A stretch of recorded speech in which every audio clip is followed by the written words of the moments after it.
When you look at the delta and you look at the system itself, it really is just a large pile of sand and mud. And that sand and mud is being brought down the river and deposited where it hits the ocean. One of the biggest issues we have is actually sediment management. I don't think people understand just how important that sediment is. By building individual projects, we are moving it closer and closer to the kinds of rivers that we see in other parts of the world in highly urbanized areas. And the development of the Delta into the future doesn't necessarily have to be like that. The Port of Rotterdam is built on a delta. It is Europe's largest port, and it is mainly concrete channels, and a lot of the natural biodiversity are gone now. So Richmond and Delta, there's huge swaths of both of those areas that are below sea level.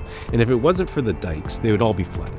If there was no humans here and there's no structures in place, the river would basically build out, it would deposit its sediment, and that would dome that part of the delta, and then it would shift and it would start to deposit sediment there. As sea level rises, the sediment and the river would actually flow out onto the tidal flats and it would deposit sediment, and the whole thing would aggregate.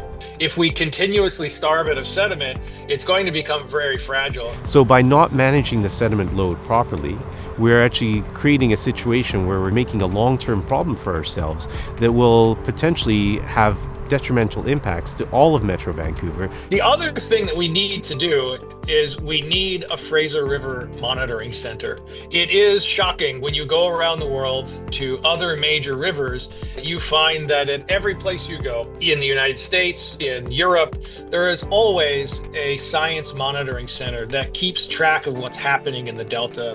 They measure the sediments that are moving around. They measure biodiversity, and we're facing some pretty important problems, right?